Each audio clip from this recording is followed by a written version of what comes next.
Congratulations, Anthony. F66.com German Masters champion. 26 years after turning professional, you've won your first world ranking tournament. How does it feel? Crazy. Yeah, amazing. Surreal.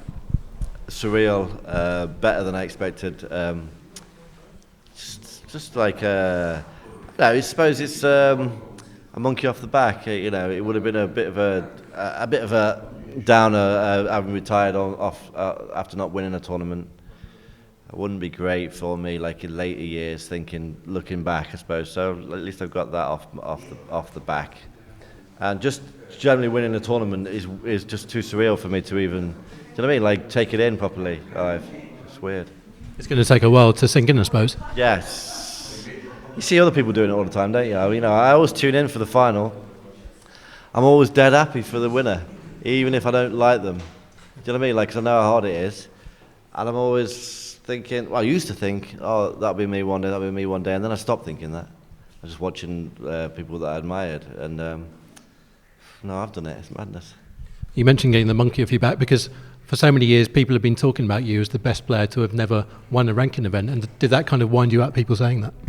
No, it's a compliment, I think, isn't it? That it's a compliment, and it's not something that you didn't already know anyway, you know. So it's common knowledge. Does that sound a bit like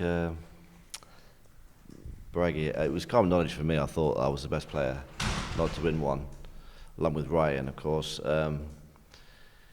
Yeah, it's just surreal. It's so nice to not. It's so nice to not come away with after a loss. You know, every time, even if you get to a final or semi or quarters, great week, you're always coming away on a negative, and I'm not going to do that. It's going to be weird. And you seem very calm now, where other people were getting emotional, especially your parents. And you seem very calm in the closing stages in the match. Was that the key to it? Yes, definitely. Yeah, I was calm-ish. I was trying to be calm, but my heart was probably 110 a minute. It felt like it was going fast, but I was just so focused and taking the words of my best friend Richard right to the end of the match, which was just concentrate right to the end, stop pulling faces, get on with it, concentrate. That's what I did. And you must be particularly pleased by the fact that you struggled early on, you were 5-2 down, but then you came out tonight and just blew Ali away, really. You probably played your best snooker of the week. Oh, absolutely the best snooker of the week. I played okay against Mark, pretty good against Mark actually, a load of ball run against him. But apart from that, I didn't play good in any of the match really. I fought hard. But tonight, it was by far the best snooker I played. It was proper snooker for once, where I wasn't getting out of position every two shots, and I felt like I was going to win in one visit. You know, like sometimes you win in one visit, but it was a struggle. But this time I felt like I was going to win in one visit every time I got in, which was a nice feeling for once. And it must also be pleasing to think you've beaten the top two players in the world, Selby and Bingham, not to mention Barry Hawkins, Mark Williams, and now Ali Carter. You've really done it the hard way. Yeah. If you looked at the draw before you came out, you wouldn't want to get on the plane, would you? I suppose it's just it's mad, isn't it? I mean, to be fair, the draws are only as hard as how the players play. Mark didn't play his game. Barry didn't play his game. Mark Williams didn't play his game too much. Stewart definitely didn't play his game. I thought Ali was the toughest opponent, and by far this week, the way he was playing, but obviously I turned that one around, so it wasn't like they were all playing great, to be fair.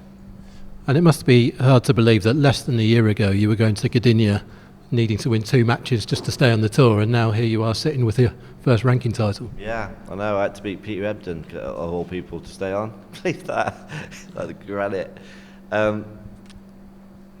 Yeah, it's just nuts, isn't it, Ivan? It is a bit of a fair. I'm not really a fairy tale sort of guy, but I suppose this is a little bit with my folks being here all week. Just a coincidence, of course. Maybe not. Maybe they kept me subconsciously relaxed. You know what I mean? I think they probably did. Just by being here. It's just a crazy story. I won't know what it feels like until probably tomorrow. I'm travelling over to Manchester to do the other one. And of course, up to 38 in the world now, and more tournaments to look forward to, starting with the Ladbrokes World Grand Prix next week in Preston. You must be excited about the rest of the season. Yeah, could do with some sleep. Sleep would be nice. I don't know what I'm playing. Do you know what I'm playing in that one? No. Yeah, it's fantastic. I was just made up to be in that tournament anyway, you know, with the quality of the field, and it was just a bit of a present for being in the top, you know, having a good season. I must be in the players now as well, I imagine. Maybe, probably, maybe, close to, yeah. Maybe, so that's also could be good. Yeah, it's obviously Preston next, that's the plan. Try and come back down to earth, that won't be easy. And finally, €80,000, your biggest career payday. Any thoughts about what you're going to spend that on? It's going to go in the bank, and I'm going to look at the statement and gloat for a bit to myself. That's what I'm going to do. Good for you. You deserve it. Everybody's so delighted for you to win, Anthony. Enjoy it.